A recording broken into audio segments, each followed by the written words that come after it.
Contoh, Bapak Ibu di rumah punya perusahaan tempe, ya Pak ya. Bapak Ibu ngambil tempe di orang lain, harganya satu balok panjang, ya Pak ya, 10.000. Nah, nanti pas udah di rumah kita, di perusahaan kita, apakah nanti dijual kembali dengan harga 10.000? Tidak, pasti dijualnya agak naik atau enggak harganya? Naik. Untuk apa seperti itu? Untuk mencari yang namanya keuntungan. Ya Pak ya. Contoh, saya jualan celana, saya jual harganya 15.000, padahal saya ngambil di orang harganya bukan 15.000, saya ngambilnya 10.000. Coba karena saya pengen dapat untung, makanya saya jual jadi 15.000. Itu yang dimaksud dengan mencari yang namanya keuntungan. Sama, KHL pun didirikan di Cibinong tujuannya juga untuk mencari yang namanya keuntungan. Akan tetapi cara KHL untuk mencari yang namanya keuntungan itu caranya berbeda, tidak sama seperti kayak perusahaan lain. Jadi benar-benar berbeda. Kalau di perusahaan lain, contoh, Bapak Ibuku datang ke toko elektronik, pengen beli kipas, ngomong ke tukang kipasnya, Bang, saya pengen beli kipas, tapi saya nggak mau bayar dulu. Saya maunya saya coba dulu di rumah selama setahun. Nanti kalau selama setahun kipasnya masih enak, muternya masih kenceng, saya nanti balik lagi ke toko, saya bayar kipasnya, saya beli kipasnya. Kira-kira seperti itu bisa atau enggak? Bapak Ibu beli celana dalam, Bang, ini saya beli celana dalam, saya pakai dulu selama 2 tahun.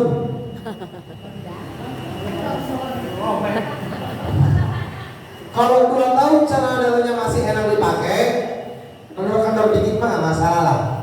Kalau selama 2 tahun celana dalamnya belum robek, belum rusak, saya balik lagi, saya bayar. Tapi kalau misalkan belum 2 tahun celananya udah sobek, udah nggak enak dipakai, saya balikin, saya jadi beli. Kira-kira kayak gitu bisa atau enggak? Bisa. Bisa digebukin sama yang jual. Ya karena kalau kayak gitu penjual tidak bisa mendapatkan yang namanya keuntungan. Ya mereka tujuannya ya pure untuk cari keuntungan. Tapi ada Bapak Ibu perusahaan di mana perusahaan itu didirikan memang tujuannya untuk mencari keuntungan, tapi sambil membantu orang lain. Perusahaan itu namanya adalah Center KHL. Tepuk tangan dulu. Jadi kita mencari keuntungan tapi sambil membantu Bapak Ibu dengan cara menyediakan alat terapi yang bisa Bapak Ibu pakai setiap hari secara gratis. Jadi bisa Bapak Ibu pakai secara gratis sepuasnya. Bukan berarti alat terapinya yang harus kita bawa ke rumah Bapak Ibu, karena nggak mungkin. Ya bayangin aja, kalau alat terapinya harus dibawa ke rumah Bapak Ibu supaya Bapak Ibu bisa nyoba.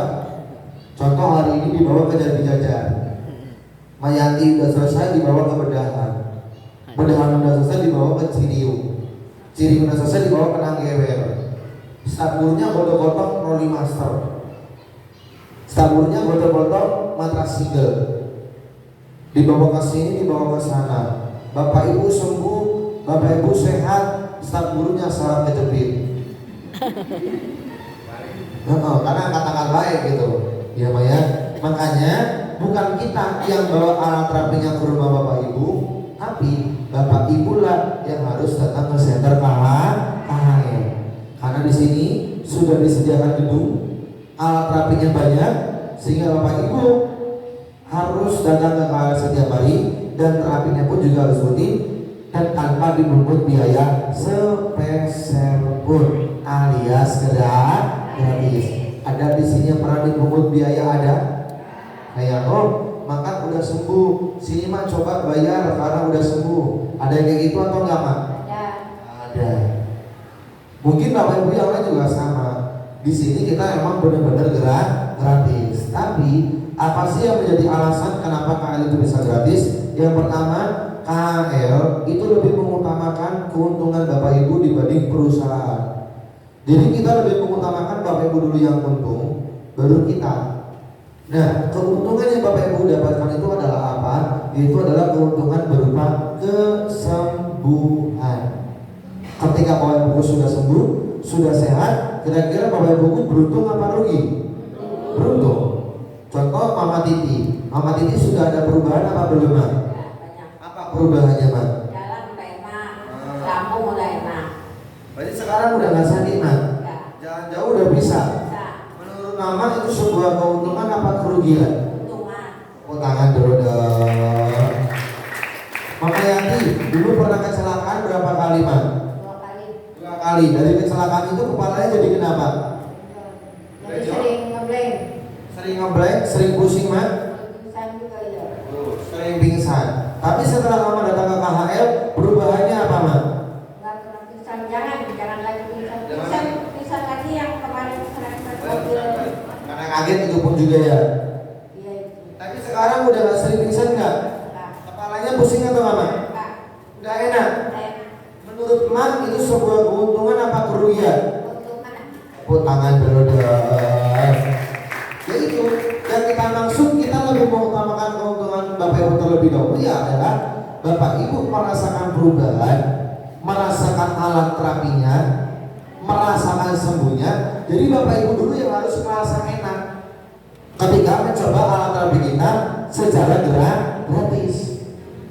Beda dengan kita beli online. Kalau kita beli online kan kita nggak melihat barangnya. Kalau kita beli online kan kita nggak tahu bentuknya. Banyak yang nggak sesuai. Tapi kalau datang ke center KHL, Bapak Ibu langsung melihat alat terapinya, bahkan Bapak Ibu langsung mencoba sampai Bapak Ibu mendapatkan yang namanya perubahan. Itu yang pertama. Yang kedua, KHL, ya Maya, percaya bahwa alat terapi kita mampu menyembuhkan segala jenis penyakit. Semua penyakit di KHL bisa sembuh atau tidak? Yang sakit lambung di KHL bisa sembuh atau tidak? Yang punya tekanan darah tinggi di KHL bisa sembuh. Bahkan penyakit kanker sekalipun di KHL bisa sembuh. Ya buktinya siapa? Ya Bapak Ibu. Bapak Ibu yang merasakan sendiri, Bapak Ibu yang ada perubahan, itu adalah bukti bahwa alat terapi kita mampu menyembuhkan segala jenis penyakit. Dan ini adalah alasan yang ketiga, alasan yang terakhir, alasan yang paling saya suka, bahwa KHL tidak pernah memandang siapapun yang datang terapi ke sini, alias tidak pilih-pilih, mau dia dari kalangan atas, mau dia dari kalangan menengah, ataupun mohon maaf menengah ke bawah. Kita tidak pernah memandang siapapun yang datang terapi ke center KHL. Yang datang ke sini semuanya punya hak yang sama untuk hidup sehat. Tepuk tangan dulu. Contohnya, ada bapak datang ke sini naik mobil. Mobilnya ini Alphard, ya Pak. Wah, kalau mobilnya Alphard, udahlah ini mah nggak usah nunggu lah. Suruh langsung naik aja dah. Orang mobilnya bagus, dah. Langsung naik, langsung terapi, nggak perlu nunggu lama-lama. Ada staf gulingan seperti itu ada. Nah, wah ini ada bapak kesini naik sendal doang, jalan kaki, nggak bawa mobil. Iya, naik kereta. Mau naik kereta apa ya? Aduh, bukan apa-apa ya, main bercanda doang, contoh. Nah, contoh ini mah ya, contoh ini mah contoh. Aku ya, saya ngomongin tau ya ada yang tersuging nanti gitu ya. Ini mah contoh ya, kayak contoh. Wah, ada yang cuma naik kereta doang ini mah. Ya udahlah, kesini nggak bawa mobil, nggak bawa ini, ya udahlah, kasih aja nomor yang paling terakhir, suruh nunggu dulu, nggak usah langsung naik. Ada staf guling gitu ada? Nah, mau dia naik mobil, mau dia naik motor, atau bahkan naik pesawat sekalipun, naik kapal selam, naik tank, tahu tank mah, tank tahu tank yang ada trompetnya di depan tuh. Dia banyak, ya semuanya sama. Mau dia bawa mobil, bawa pun kalau datang ke sini, semua tujuannya sama. Gak ada yang didahulukan, gak ada yang diakhirkan. Semuanya datang sesuai dengan kedatangan. Kalau ngantri ya ngantri, kita tidak pernah membeda-bedakan siapapun yang datang ke center KHL. Bahkan dulu waktu saya di KHL Garut, Mak, ada salah satu tamu terapi yang dimana beliau itu adalah punya anak, dan anaknya beliau itu nikah dengan artis Indonesia. Jadi beliau punya anak. Nah, anaknya itu punya pacar dan udah menikah, dan ternyata pacarannya ini, suaminya ini, dia adalah seorang artis. Jadi otomatis bapaknya ini punya menantu artis. Nah, siapa nama artisnya? Nama artisnya itu namanya adalah Denny Cagur. Tahu Denny Cagur, tahu kan? Yang biasa sama Wendy, ya Maya. Nah, jadi Denny Cagur ini nikah sama orang Garut itu kan namanya siapa? Teh Susi atau Teh Santi ya? Teh Santi, Teh Susi mah ibunya Mulia.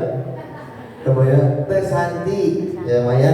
Nah, Teh Santi kan punya orang tua perempuan namanya Ibu Ois. Ya Maya, Ibu Uis ini masih ngajar seorang guru, ya Maya. Beliau kalau datang ke Senterka itu ya memang bawa mobil, ya Maya, bawa mobil, mobilnya ganti-ganti. Ya Maya, tinggal di perumahan, di mana perumahannya itu hanya diisi sama orang-orang kaya, ya Maya. Dan saya pernah main ke rumahnya waktu itu. Tapi walaupun beliau punya menantu artis, datang ke KL mobilnya ganti-ganti, ya beliau datang ke Senterka pun juga sama kayak yang lain, ngantri. Beliau ngantri Bapak Ibu, bahkan sampai duduk di depan kayak restoran kayak gitu mah, duduk sama tamu-tamu yang lain, makan gorengan juga. Jadi walaupun orang kayak gini makan gorengan, walaupun beliau punya menantu artis, tapi tetap juga makan gorengan. Bahkan beliau duduknya itu selalu di depan, selalu mendengarkan presentasi. Bahkan beliau itu paling senang kalau diajak berbagi pengalaman. Ya Maya, karena bisa memberikan kesaksian kalau beliau datang ke KHL sudah ada namanya perubahan.